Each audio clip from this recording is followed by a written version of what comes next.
Bakit to? Naku, sabi ni Vice Presidente, Duterte's camp sinabi sa ICC na lumabag daw o may violation daw ang ICC. Time limit for probe. Mga bossing, maniniwala kayo dito. Duterte camp says ICC violated time limit for probe. Sila nagpapahaba, sila ang babagal-bagal dito. Di ba? Sa simulat sa pool pa lang mga boss chipa mo, sir, iniimbitahan na sila sa ICC. Dati pa lang po, ano ginawa ng dating Pangulong Duterte? Hindi na kami kasali dyan. Aalis na kami dyan. Kasi iniimbestigahan nyo ako. Hanggang sa iyo, nandoon na. Sinabi naman po ng ICC, susunod natin pagkikita sa Setyembre. Di ba? Tsaka mga boss chipa mo, sir, sila lagi ang nagpapatagal. Pero mo, humingi sila ng interim release. Ano po ang ginawa nila? Wag muna kayong maglabas ng inyong husga tungkol dyan sa interim release na yan. Kulang pa yung dokumento namin. Kulang pa yung importanteng impormasyon namin. Diba? Sa kanila, yung pagpapatagal, sabi ni Ma'am Princess Paris, itong si Maharlika, sa pakiramdam ko, mahilig siya sa gulo at sanay siya sa gulo. Naku po, pagka nakita ni Takero yan, mga bossing, malamang makalimutan ni Maharlika yung gulo. Takero?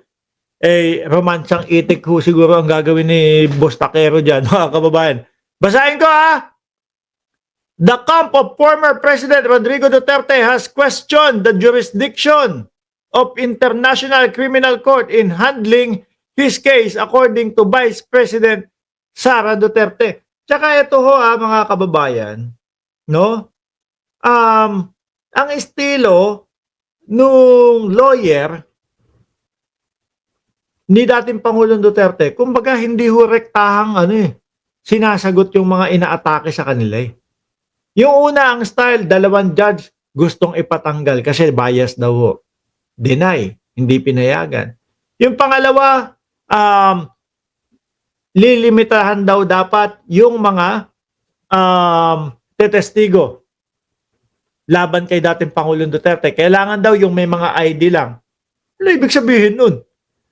Ibig sabihin, kapag yung isang tao o isang individual walang ID pero talagang nasaksihan niya kung ano yung mga nangyari o talagang may mga katibayan siya o maipapaliwanag niya na maigi, ibig sabihin hindi pwede. Bakit? ID muna. Kalokohan yun. Wala, deny din mga kababayan. Sunod naman si Karim Khan. Pati yun. Sunod, interim release. Biglang sila naman ang nagsabi, wag muna ilabas kasi kulang pa kami. Sa madaling salita mga kababayan, sila yung nagpapabagal. At ang nakikita ko dito, mas gusto nila yung nangyayari na mabagal. Bakit to? Siguro kailangan nila hanggang 2028 na nakakulong ang dating Pangulo dyan. Kasi ang style nga nila gawing Malaninoy Aquino ang dating Pangulong Duterte. Para hanggat umabot sa eleksyon ng 2028, may kaaawaan yung mga DDS. Mayroong magiging slogan na, tingnan nyo, pag ako ang naging presidente, kayang-kaya kong ilabas ang iniidolo nyo na si Rodrigo Duterte. Di mga DDS, sige, boto natin, lalabas na si Tatay Diggs. Di ba? Yan ang nakikita ko dyan Gusto nilang umabot ng 2028 dyan. Meron pa silang final. Ano sabi dito? Meron pa silang final, yung pag-question ng jurisdiction ng korte sa kaso ni dating Pangulong Rodrigo Duterte. Simple lang ang sinasabi nila, nag-imbestiga kayo, lampas na ang 1 taon na pwede kayong mag-imbestiga. Dati pa lang, iniimbestigahan na yan No? Simple lang ang sinasabi nila, nag-imbestiga kayo, lampas na ang 1 taon na pwede kayong mag-imbestiga. Dumaan ang 1 taon bago kayo nagsimula mag-imbestiga, kaya hindi na yan pwede. Sabi ng Vice President, ang hilig nilang ganyan. No? Ang hilig nila sa impeachment, mga bossing, ang sabi do sa reklamo ng impeachment sa kanya, may mga katanungan patungkol doon sa pondo ng bayan. Sabi nung impeachment sa kanya, sa reklamo sa kanya, may bribering nangyari kasi may mga taong gusto o handa na makipag-ugnayan o makipagtulungan na sasabihin na nakatanggap sila ng 25,000 to 50,000 na nakalagay sa puting sobre. Yun o yung mga dapat nilang sinasagot eh. Pero ano po ginawa sa impeachment? Dismiss. Bakit? Eh kasi ilang beses makaulit na nagpasa ng impeachment. Oh. Di ba ang layo ho mga bossing? Kaya hindi nila maiwawaglit o maaalis sa isipan ng mamamayang Pilipino na hindi nila nasagot kung ano yung hinihintay na sagot ng mamamayang Pilipino. Kaya mananatili yun. Naku, may magnanakaw tayong Vice Presidente. Kasi may mga nakita tayong ebidensya eh. May mga narinig tayong mga tao na nagsasalita na nakakatanggap sila ng bribe o suhol na 25 to 50,000 na nasa puting envelope. At mismong tayo din ho ang nakapanood mga kababayan nung nagbanta sa buhay ng Pangulo ang Vice Presidente. Pero ano po ginawa nila? Sinagot ba nila isa-isa yun? Hindi. Ang ginawa ho nila mga bossing, pumunta sila doon sa teknikalidad para makalusot. Para hindi matuloy, para ma-archive, para ma-delay.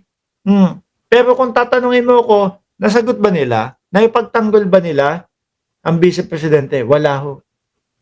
Eto, ganun din. Di ba? Oh, lampas na kasi 1 taon, hindi na pwede yun, ha? Bawal na yun. No?